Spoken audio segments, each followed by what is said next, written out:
Celeb Savant is a career retrospective type interview focusing on singers, actors, and industry experts.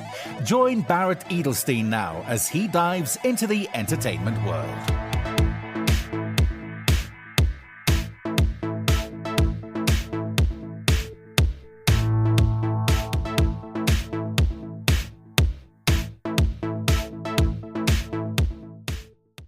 American duo Bowen Young embarks on a musical journey with their debut album Us, a melodic tapestry woven by the harmonious souls of Clare Bowen and Brandon Robert Young.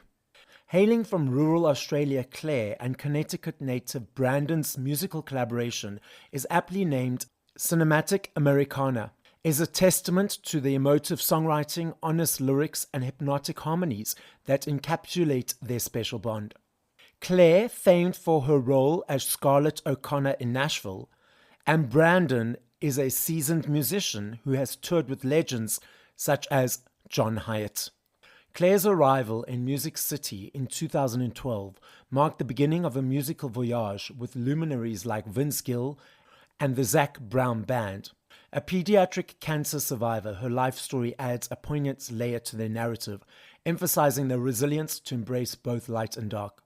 Brandon's journey, beginning in 2000, unfolds with nights spent filling composition books and melodies in Nashville. His collaborations with John Hiatt and contributions to projects such as Johnny Cash Forever Words showcase the breadth of his musical prowess, heard in shows like Shameless. Fate orchestrated their union in 2013 when Brandon became Clare's last-minute duet partner. The couple's musical saga continues to resonate globally, such as sharing the stage with Billy Joel at BST Hyde Park in 2023, a headlining US tour. In 2024, the duo returned to the UK for the Highways Festival at the Royal Albert Hall. Up next on Celeb Savant, we've got Bowen Young. Where do we find you in the world and how are you doing? Well, thank you for having us. We are in Nashville, Tennessee, and we're doing great. This is fun. Yes, beautiful day, sunny day here in Nashville. And a perfect opportunity and afternoon to chat with you. Clare, you first. At what age did you think, cool, you want to be in the music, entertainment, creative world? How did that journey progress meeting Brandon and proceed to where we are now? Oh, my goodness. Well, I did a lot of growing up in a children's hospital. I had pediatric cancer, and music was one of the things that really was my window to the outside world. And it was always a part of my life. And I always loved storytelling. So the two for me are kind of the same, like acting and music are the same thing. They're storytelling, just in a different medium. Yeah. So I either wanted to be a veterinarian or do what I do. And I ended up doing what I do. I was trained for classical music, like opera kind of stuff and musical theater. Completely accidentally ended up in film and then over here in television. And Brandon and I met when I had been cast in the show Nashville. I was playing Scarlett, and I, like being a classically trained student, I didn't know how to use a microphone, but I got told that I was about to do my first solo show outside of the TV show at the Bridgestone Arena, which holds about 17,000 people. And normally, like, you'd start somewhere like a bit smaller, but because the show was a hit, I was very privileged and I got to do that. But the guy who was meant to sing with me that night got stage fright, and Brandon got a call, I don't know, just maybe 24, 48 hours before the gig, and we had never met. So I'm freaking out because I'm already nervous enough, and then Brandon gets this text message that...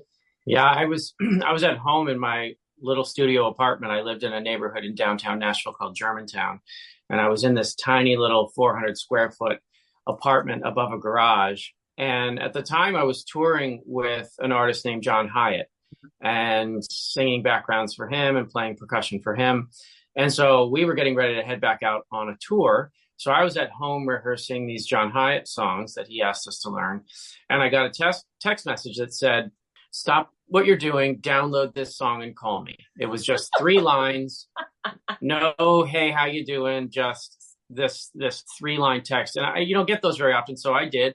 I listened to the song. I made the phone call. And on the other end of the phone, I got, "Hey, can you sing that song?" And I said, "Yeah." And she said, "Can you kill it?" And I said, "Yeah." She said, "Great. I need you at the Bridgestone Arena in 48 hours to sing with my client." and I was very confused. So I asked some questions, and I said, look, I'm leaving at midnight that night for a tour with Hiatt. We're going to be gone for 3 months. I said, it's going to be really tight. And she said, tell me you can make it happen. And so I said, I'll make it happen. So I showed up at the Bridgestone Arena. We met in Claire's dressing room 20 minutes before we went on stage. Mm-hmm. We ran through the song twice. And then we went out to the big room and played for, 20,000 people, something like that. And he killed it. It was amazing. Yeah, it was wild. It was my first time ever playing the Bridgestone. And then I walked off stage, handed the microphone to the stage manager, and hopped on a tour bus for 3 months with John Hiatt. And Claire and I kept in touch via text. And when I got back to town off tour, we started writing songs together. Yeah. And that was sort of the beginning of it all. Okay, Brandon, let's rewind before we move forward. At what age did you decide, whether child or teenager, you would like to be in this creative space? And then how did that lead to you meeting John? Well, when I was growing up, singing was just something that happened in our home. My mother would sing to my sister and I at our bedside. We would sing gospel songs and hymns in our local church. I was a terrible athlete. I was horrible at sports. So I gravitated towards what came natural, which was music. And so I started singing in musicals and plays, and that's where I felt comfortable on stage. But as far as actually being a recording artist and writing songs, I never had aspirations to do that. I never even thought that that was something that someone like me from my hometown could do. If you see the cover of Rolling Stone magazine and you see Robert Plant up there, he's an alien from outer space. It's a very special, echelon of individuals who gets to do that sort of thing. So I never had that aspiration. But as I got older and realized that I loved singing, realized that I loved traveling, much of which was just through university and, opportunities at church, I realized I wanted to do something creative. And creative meant, well, I'm either going to go into musical theater and acting, or I'm going to go into music in some way. And I sort of weighed out all the options. And I thought, well, if I go into acting, I'm going to have to operate off someone else's script. But if I go into music, I can write my own. Now, I've never written a song at this point, and I don't play an instrument. And I'm in my early 20s, and I get the harebrained idea that I'm going to move to Nashville and try my hand at learning an instrument and writing songs. So at 24, I asked my parents for a guitar, and they bought me a $250 Yamaha acoustic guitar for Christmas. And I packed up my Honda Civic and I drove to Nashville. And for the next 4 years, I taught myself how to play guitar and how to write songs. And I started playing little gigs around town at little clubs. And that was 24 years ago, and I'm still here. So yeah, I was a late bloomer for sure. I was very late to the party when it came to writing songs and attempting to be a recording artist. But, I just kept working at it and trying to write better songs. And so that's really been my journey up to today. And after we get off this call, I will probably try to write better songs because that's the goal, is to always be writing better songs. So besides performing at the little clubs, what was the balance between that and performing with John? When did you meet John? What was that journey? So after I sort of got things up on their feet as a solo artist, and I had recorded a record, and I had a manager and a publishing deal, and I had people that were in my corner that were fighting for me. As the story goes in the music business, it's a tough business. Yeah. And it was on an arc upwards, and then certain things sort of fell apart. I almost signed one record deal and it fell apart. I almost signed another record deal and it fell apart. And so long story short, I found myself kind of dropped by my publishing company and parting ways with my management company, and found myself yet again alone on the streets of Nashville, sort of wondering what I had done wrong, and really confused and sad and disillusioned that everything that I had worked for up to that point had fallen apart. And I felt like a failure. Yeah. And I had gone down to Florida to spend some time with my sister and my family down there. And we were walking into Disney World, and I got a call on my cell phone from a dear friend of ours named Scott Knaby, who had just gotten hired on to tour manage John Hiatt. And he said, "Hey man, I just got hired on to tour manage Hiatt. You want to come out and sell merch?"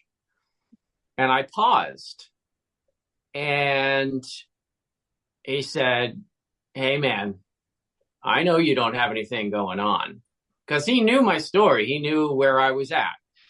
And I said, "Okay, I'll do it." And what I thought was going to be a 3-month tour, going out selling T-shirts and CDs for John Hiatt, turned into 9 years with him. I started out selling T-shirts, and then I became John's drum tech and guitar tech. And then probably the next tour after that, John said to his manager, "I think I'd like to have some background vocals on this next tour." And his manager said, "Well, you've already got the guy on the road." And John said, "What are you talking about?" And he said, "Brandon." And he said, I didn't even know Brandon sang." He said, "Oh yeah, he sings." He goes, "Well, tell him to learn the stuff. We've got rehearsal starting in 2 weeks. We'll try him out in rehearsals." So I spent the next 2 weeks just burying myself in John Hiatt's catalog. And I learned a lot of songs. I don't know how many, but I learned a lot. All of them. And, I was nervous because it would have been a new chapter for me, moving out of being a drum tech, guitar tech into being in the band. But I think it was about the third day of rehearsals that I sort of got the nod from John that he was happy with what I was doing, and that I had earned my spot at the table. And so that, started a really wonderful time in my life, being on stage with John, learning from him, watching him in interviews. I made 3 records with him. The last of which was an album called Terms of My Surrender, which got a Grammy nomination. And, it was an education that was just an incredible blessing to be around a master like him, sit at his feet and learn. So I'm very, very grateful. And I'm grateful that John and I are still friends. We still stay in touch via text. We were texting just last week. So he's become a dear friend, and I'm incredibly grateful to him. So you had performed with John with backing vocals. You had performed as in a band. So when you got on the stage to perform with Clare, that duet, was that the first time that you had performed on stage to that many people in that specific way? Well, the first time I sang with Clare, it was a very specific role. It was one song, and I was the duet partner, and I was brought in to do a job. Yes. And so my job was, don't screw this up. Do this one job and do it well. Yes. After that, it sort of grew to be a songwriting partner and an accompanist who would play the guitar for Clare, sing the harmony parts, sing the duets, but still a very defined role where Clare was the solo artist. Yeah. She was the name on the marquee. And so that's a defined role that I understood very well because I had traveled with Hiatt as his side guy for such a long time. So I would say that leading us all the way to the point where we became Bowen Young, that's where it really transitioned to becoming a true duo, where, we had made Clare's solo record together. We wrote the whole thing together. I played on it. I sang on it. But it was still under Clare Bowen. Yeah. We had made my solo record together, wrote it together. She sang on it. but it was a solo record. But then when we transitioned to Bowen Young and started working on these songs for this project, it was a very specific transition into the truest partnership, because it was, every time we walk on stage together holding hands. Yes. And it became this really beautiful partnership in a new way. It's funny because for me, when we were standing side stage at the Bridgestone, I was really nervous, and Brandon was very sweet to me and was very encouraging. And I said, "Oh, I have to introduce you when I get up there. What do you go by? What would you like me to introduce you? Is it Brandon Robert Young? Is it Brandon Young?" Or because I always want to be very respectful of whoever I'm sharing the stage with. And he was like, "Oh, it's fine. It doesn't matter." I'm like, "Yeah, it does. It does matter, really." Yeah. It matters very much, yeah. Especially to me, like, you're here and you showed up and you're incredible. Because when he sang the song to me, I thought he was an actor, because I'm like, this guy's singing this, like, no one had ever sung it to me. Yeah. And it's one of the most famous songs from the show that was written by John Paul White and Aaron Ray. So it's not like an easy sing, but he sang it to me, and I was like, somebody's messing with me. Like, this guy is just another actor. But I was, no, I really want to know who do you want to be out there? That's important. And he was like, "Oh, Brandon Robert Young." So that's what we did. And he showed up, like, to do a job, which was wonderful. When he showed up on my side, I was like so grateful that he would take the time out to come and sing to this terrifying crowd with me, because I did not know what I was doing. And from the get-go, from the very first song that we wrote, I wanted us to be a duo, and it was just waiting for the right people to believe in it and, like, lift it up as much as we wanted to. And that was one of the things we discovered. I mean, in the last few years, a lot of people got confronted with if you want to do your dreams, you got to do them now. And we were like, well, bugger waiting for anybody else to think it's a good idea. We're doing it. And It's so funny that you said Robert Plant, because we get to share a stage with Willie Nelson, Bob Dylan, Alison Krauss, the alien from another planet, Mr. Robert Plant. Yep. David Staples and Solis and Maren Morris. So things worked out. It's very weird. Why did you guys choose the name Bowen Star Young? What was the thought process behind it? Well, I'm Bowen and he's Young. And if we did Young Bowen, it'd sound weird. I don't want it to sound like something like medieval kind of. And we like stars. The star is silent, but we like stars. And honestly, it was three of our dearest friends, our manager, Susan Bank, wonderful friend, Tracy Gershon, and Ali Harnell, who's the head of Women Live Nation. And just, like, they've all been wonderful parts of our lives for the longest time. And Susan and Tracy were like, when we were first sort of starting to be able to see each other after lockdowns and things like that, we were sitting around having lunch outside, and they're like, "You guys ever thought about being a duo?" And we were like, "Yes, all the time, every day. Are we allowed?" And they were like, "Yeah, it's stupid that you're not." I was like, "I know." So we decided yes. And Ali, we're just these people that we really trust in the industry. We were like, okay, so we got this name, this name, this name, this name. And she was like, "It's Bowen Young. It's absolutely Bowen Young. If you call it anything else, I'm going to be so mad." I'm like, "I don't want to make you mad." Well, and I will say, when we first decided to become a duo, the very first name that we thought of was Bowen Young. Mm-hmm. And then we second guessed ourselves and said, "Oh, maybe we should call it something else. We should come up with a band name." So, no joke, we probably came up with 150 band names. And as it turns out, silly. They were all terrible. And they weren't terrible. Well, they weren't terrible, but at the end of the day, we realized that, you know what, our initial instinct was right. Mm-hmm. And it just made sense to just go by our last names and keep it as simple as possible. It worked for Buckingham Nicks, and we hope it'll work for us too. So tell us more about this latest project you'll be releasing. How did it come to be, your creative process, and so forth? Claire, you first.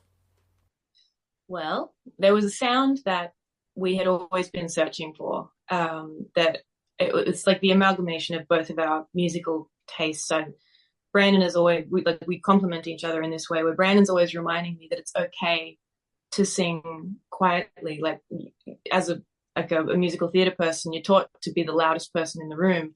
And that's not who I am as a performer, which is oddly similar to my character that I played for ages. But he has always reminded me, like, it's really beautiful when you're really up close to the mic, and it's like the most delicate, intimate thing. And it's really helped me. And I'm always reminding Brandon that, okay, like, but turn the drums up and turn the guitar up. And I know how you can sing. I've heard you do it, like standing side stage, watching you back John Hiatt up. I'm like, you just sing like that. Mm-hmm. And, you know, you learn to sing a lot of, like, as an adult, listening to Jeff Buckley and Johnny Cash. I'm like, I know it's in there. So we pull these things out of each other. Yeah. And we successfully completed a total of one writing session on Zoom during the entire pandemic, because there's always a leaf blower or something, and there's just, it's so impersonal. But we met this wonderful gentleman named Sean McConnell, who became our producer, and we wrote Water to Wine, which is it first on the album? It's track one on the record. Yeah. And that's the very first song that we wrote for the record. And we found this thing that we'd been searching for that represented both of us in the most perfect way. And Sean is absolutely incredible. Like, if you don't know Sean McConnell, you got to get to know him. He's an amazing artist and a wonderful friend. So we began there. And everything we went over to record at Sean's studio. Mm-hmm. And we were driving out, and you remember this better than I am. Well, yeah, Sean had us over to the studio to start building a track for Water to Wine. Being the only song we had written together, it was just a really great opportunity to spend the day together and hang out. And so as we recorded that day, we did a lot of head, and we ended up getting in the truck, and we probably weren't in the truck 3 minutes driving away from his studio. And Claire said, he's the one. He's got to be the one to produce this record. We have found a sound that we've been looking for. He gets it. He understands it. And I think he's the one to shepherd this project. And so that's exactly what we did. We started writing songs with Sean more consistently, and built this record from the ground up with Sean. And it wasn't even until very late in the game that we brought two other songs into the mix for the completed album, which one was our acoustic cover of Beyonce's Halo, which was produced by Roger Nichols here in Nashville at his studio. And then the final track on the record is a song called To the Bone, which was written and recorded with Mickey Echo. And Mickey Echo is a dear friend of ours, and we've been working with him for about 2 years now. And he produced that track. And that was the final sort of piece of the puzzle to round out this album.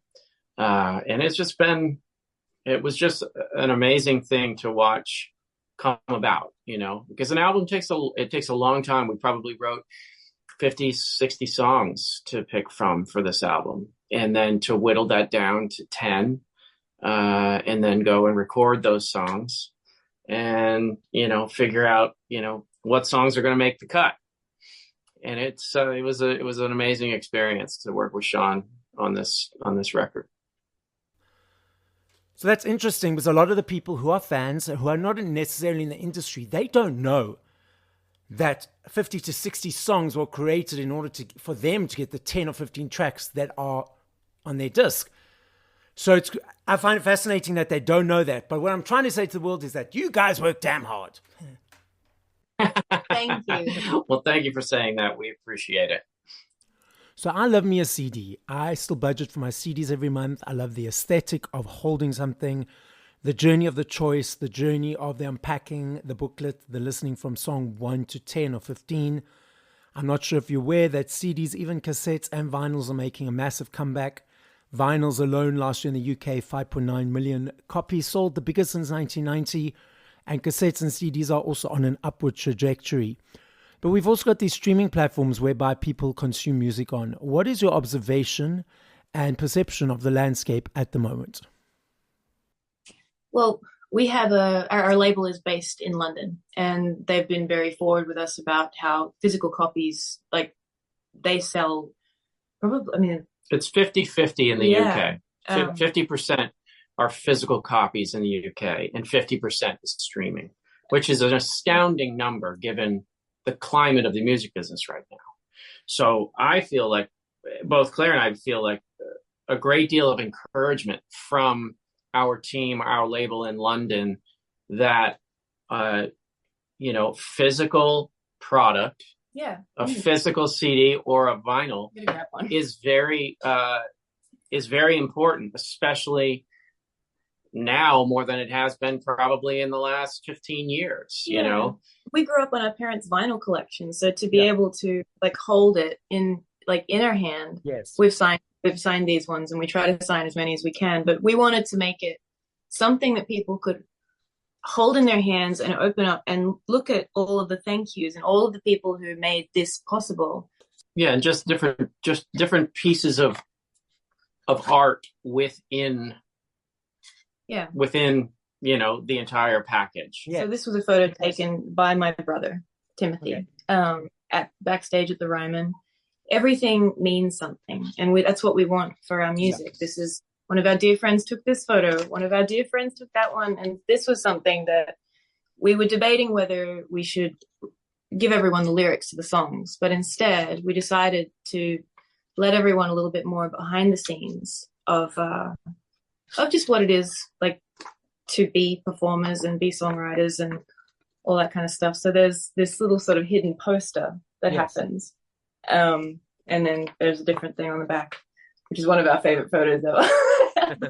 We wanted to give people something they could hold in their hands that wasn't just streaming is so intangible. And it's very popular and it's very convenient, but honestly, it's not really helping songwriters at all. It's not helping artists. And the way we think of everything is live, and we have to think that way. We always have, but now it's the most important that it's ever been, because to make a living in music, you have to have people want to come and see you play. Exactly. Yes. So like this exchange, this gift giving that we're like very honored that we get to do. Mm-hmm. The physical part of it is so important to us. So the fact that things are coming back, especially, I wasn't expecting cassettes. I was like, there's a shop here called Urban Outfitters, and they're terrible, but they started selling vinyl and Polaroid. So I'm like, okay, I can tolerate you. But I don't know. It's just so important. And there's something that, like, if we don't keep doing it, that kind of thing will just be lost in time. So we're just going to keep right on going. That's why when I buy this CD, for me, it's like an energy exchange to say thank you to you guys for the music and for all the hard work. There's a basket of goods in the UK that they monitor and gauge for tax purposes in some way. And vinyls have always been in that basket, or for the longest time been in the basket for them to gauge. And now because of the upsurge and popularity of CDs again, they've now been put back into that basket. So I had an interesting experience last year. I was living overseas and came back, and I wanted to buy a CD player to listen to all my CDs on. And everyone said to me, there's no way you're going to be able to find a CD player anywhere. So I went on to Takealot. For the overseas listeners, this is similar to Amazon, but slightly different. I went onto the Takealot platform, and there were hundreds of options, and I had to narrow it down. And eventually I got my CD player, which I was very excited about. Another interesting point that I noted is that listening to CDs on a CD player, the sound quality is so amazing. It's like listening to music in a stadium full of sound, surround sound. It's fantastic. Yeah, I know. That's why we're so excited to print vinyl, because vinyl is the closest sound that you can get to a live performance. It's all of that beautiful grit. You can hear the air, and it's beautiful. It was one of the things that T-Bone taught me. Like, one of the first things he taught me was just like, vinyl must never die, because you can't get to a concert like this weird thing that looks like a little spaceship that you can hold in your hands, that will transport you the closest to seeing everything live.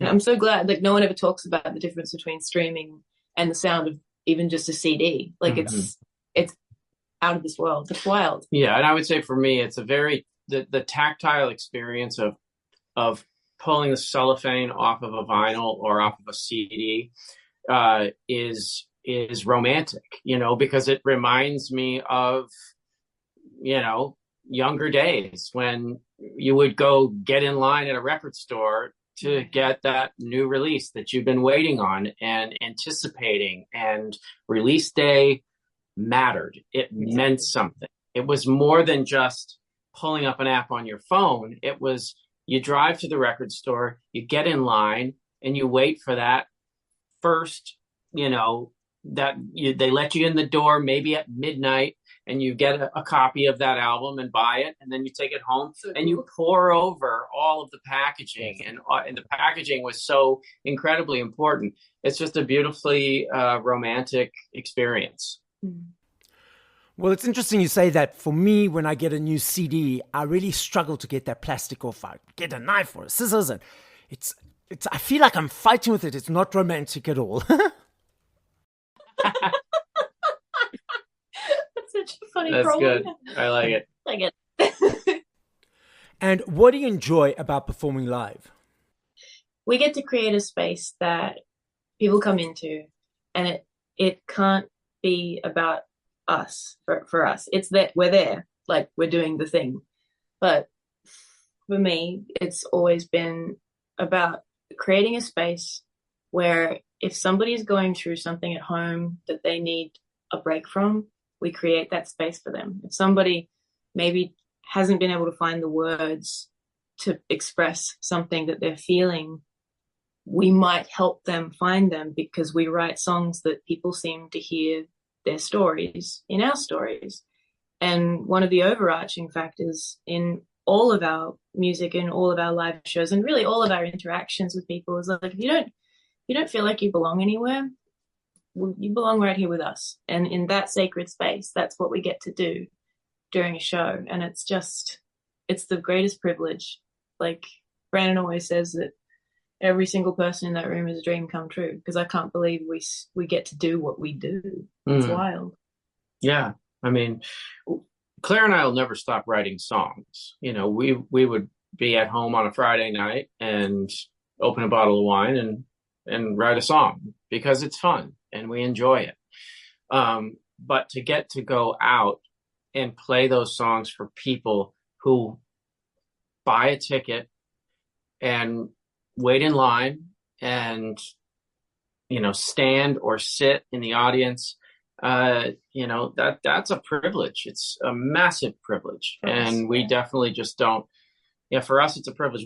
We just don't take it for granted, because, life is busy and we all have things going on, and we all have things that are, vying for our time and attention.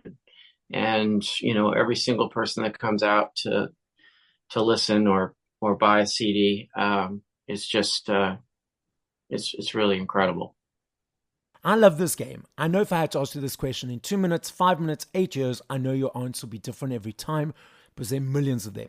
I recognize that and I understand that. I'm not saying favorite, I'm saying top of mind. But if you had to push play to 5 songs by other artists once we finish this conversation, what would those 5 songs be, and by whom? Ooh. Springsteen, If I Was a Priest. Dolly, Coat of Many Colors. Stephen Sondheim, No One Is Alone. Elton John, Your Song.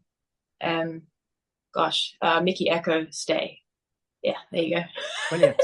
Brandon, you next. Kashmir, Led Zeppelin. Ooh. Everybody Here Wants You, Jeff Buckley. Flesh and Blood, Johnny Cash. Where the Streets Have No Name, U2. And Blown in the Wind, Bob Dylan. So the podcast is listened to throughout the world. So as a final message, what would you like to say? Oh, just thank you so much. Thank you for having us. Thank you everyone for listening. We really, really want to get to South Africa soon. We're looking at our tour dates for the year, and everything is starting to fall into place. So we're it's one of our goals to get there, because we've never been together. No. We won. I've never been to South Africa, so it would be incredible to get over there. Yeah. we're very grateful for everybody out there listening. Thank you so much. Thank you for listening to this episode of Celeb Savant. Please follow Barrett on TikTok, Instagram, YouTube, and Facebook at Celeb Savant. That's CelebSavant.